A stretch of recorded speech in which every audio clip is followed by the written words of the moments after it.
अस्सलाम वालेकुम। BSc ADB part 1। आज हम लोग चैप्टर नंबर 6 विजुअल बेसिक का लूपिंग स्ट्रक्चर शुरू से स्टार्ट करते हैं। कुछ बच्चों ने कहा है कि ये चैप्टर पूरा करवा दें, तो इंशाल्लाह मैं कोशिश करूँगी कंप्लीट करवाने की इसको, जहाँ तक हो सके तो हम लोग अभी पढ़ते हैं। चलिए स्टार्ट करते हैं। बिस्मिल्लाहिर्रहमानिर्रहीम। इसका पहला टॉपिक है, चैप्टर है लूपिंग स्ट्रक्चर, चैप्टर नंबर 6।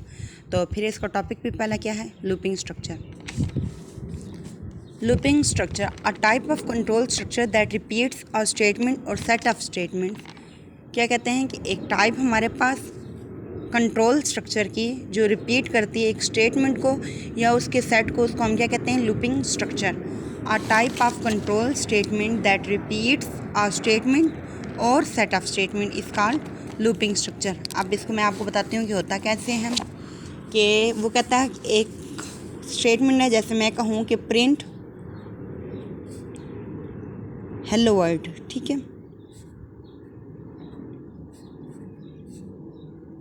ये क्या है, एक स्टेटमेंट है। या अगर मैं लिखूं प्रिंट हेलो वर्ल्ड, मतलब कि ये भी प्रिंट करवाएं, print dash and print I love Pakistan.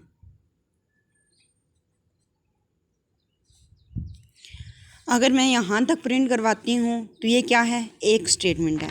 अगर मैं इस स्टेटमेंट को नंबर ऑफ़ टाइम्स तक, मैं कहूँ कि इसको मैंने 5 दफ़ा नहीं 7 दफ़ा, या फिर जितने दफ़ा मैं कहूँ यूज़र की अपनी डिमांड के मुताबिक, जितने दफ़ा यूज़र कहे कि इस स्टेटमेंट को, एक स्टेटमेंट को 5 या 6 या 7 टाइम्स प्रिंट करवाओ, तो उसके लिए हम जिस स्ट्रक्चर को यूज़ करते हैं वो कौन सा है, लूपिंग स्ट्रक्चर। ठीक हो गया। फिर अगर मैं सेट ऑफ स्टेटमेंट्स के मतलब एक नहीं एक से ज़्यादा, वन और मोर स्टेटमेंट्स को कहूँ कि इसको मैंने, इन सारी स्टेटमेंट्स को मैंने प्रिंट करवाना है फॉर 7 टाइम्स, कि मैंने इस सब को 7 टाइम्स के लिए प्रिंट करवाना है। अगर मैंने 7 टाइम के लिए प्रिंट करवाना है तो इसका मतलब मुझे 7 दफ़ा लिखना पड़ेगा? नहीं, मैंने क्या करना है, लूपिंग स्ट्रक्चर लगाना है और ऊपर एक लाइन में कंडीशन दे देनी है कि इस लूप को इतनी दफ़ा प्रिंट करवाओ, और वो डायरेक्टली खुद 7 टाइम्स या 8 या 100 जितनी दफ़ा प्रिंट करवा दूँ।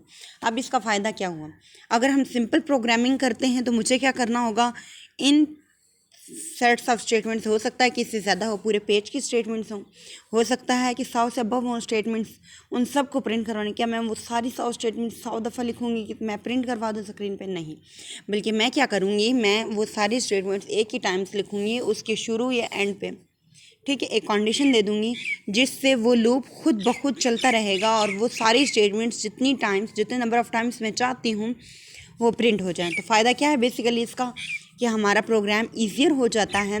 जिन स्टेटमेंट्स को हमने जितनी दफ़ा प्रिंट करवाना होता है हम इसीलिए करवा सकते हैं। तो बुक पे वो क्या कहता है, A type of control structure that repeats a statement or set of statements is known as looping structure. It is also called iterative or repetitive structure.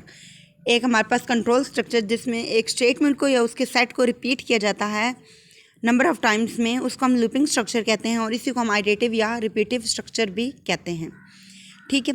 Next है in sequential structure, all the statements are executed once. On the other hand conditional structure में execute or skip are statement on the basis of given condition. अच्छा, अब उसने क्या कहा है कि हमारे पास जो है लूपिंग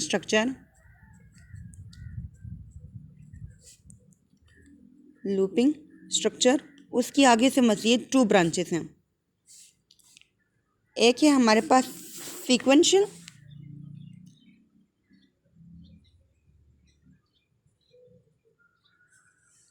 और दूसरी हमारे पास कंडीशनल। ठीक हो गया। सीक्वेंशियल क्या है कि नंबर ऑफ स्टेटमेंट्स या एक statement or statement or number of statements executed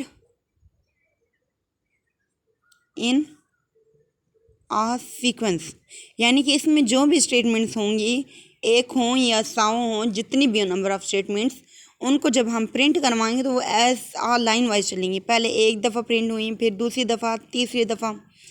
ठीक है, यानी अगर मैं कहूँ ना कि काउंटिंग 100 तक प्रिंट करवाओ तो वो 1 से लेकर 100 तक एक सीक्वेंस में प्रिंट करेगा, उसमें कोई स्किप, कोई जंप नहीं आएगा। लेकिन कंडीशनल स्ट्रक्चर क्या होता है, कंडीशनल स्ट्रक्चर होता है हमारे पास आ स्टेटमेंट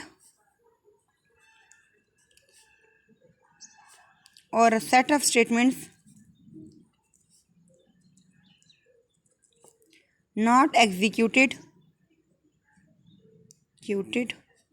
in सेम ऑर्डर। इसमें वो सेम ऑर्डर पे एग्जीक्यूट्स नहीं होती। क्यों? सपोज मैं कहूँ कि इवन नंबर प्रिंट करवाओ, इवन नंबर को प्रिंट करवाने के मेरे पास इवन नंबर क्या है 2 4 6 8 10 12।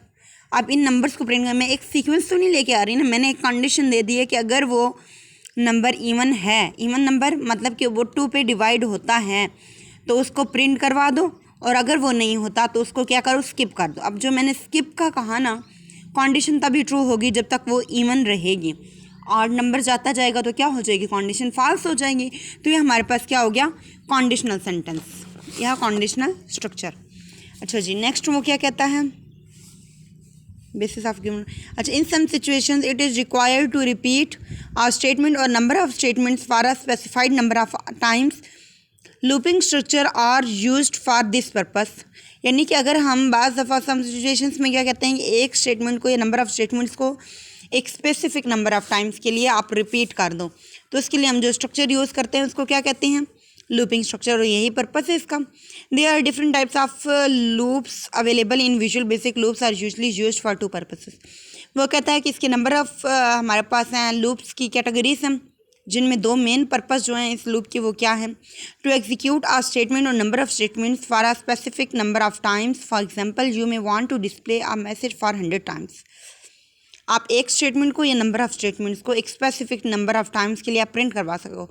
सपोज कि तुम चाहते हो कि तुम प्रिंट करवाओ 100 टाइम्स के लिए एक मैसेज को, यानी एक मैसेज तुमने लिखा और तुम कहो कि 100 टाइम्स मैंने प्रिंट करवाना है, तो उसके लिए बजाय इसके कि मैं 100 दफ़ा उसको प्रिंट की तरह लिख लूँ उस मैसेज को, इतना लंबा मैसेज अब कौन बार बार लिखे, अब उसको मैं 100 टाइम्स तो ना लिखूँगी, मैं उसके लिए क्या करूँगी कि मैं उसको जी, तो ये हमारे पास क्या, to execute a statement or number of statement for a specific number of times. यानी कि मैं जितनी चाहती हूँ कि उस नंबर तक मैं अपनी स्टेटमेंट को एग्जीक्यूट करवाऊँ, तो उसके लिए मैं जो स्ट्रक्चर यूज़ करूँगी वो क्या है, लूपिंग स्ट्रक्चर। और इसका पर्पस ही मेन जो पर्पस है वो ये।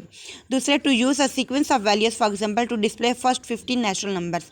और अगर मैं किसी सीक्वेंस में वैल्यूज़ को डिस्प्ले करवाना चाहूँ, मैं कहूँ कि 1 से 100 तक या 1 से 50 तक नेचुरल नंबर्स को डिस्प्ले करो, तो उसके लिए मैं क्या करूँगी, एक कंडीशन दे दूँगी और 1 लिख दूँगी। 1 के आगे वो खुद एग्जीक्यूट्स हो कि 50 तक या जहाँ तक मेरा ऑर्डर होगा वहाँ तक ये प्रिंट हो जाएगा। तो इसके लिए हम क्या यूज़ करते हैं, लूपिंग स्ट्रक्चर। ये थे हमारे पास इसके 2 बेनिफिट्स, लूपिंग स्ट्रक्चर और उसके 2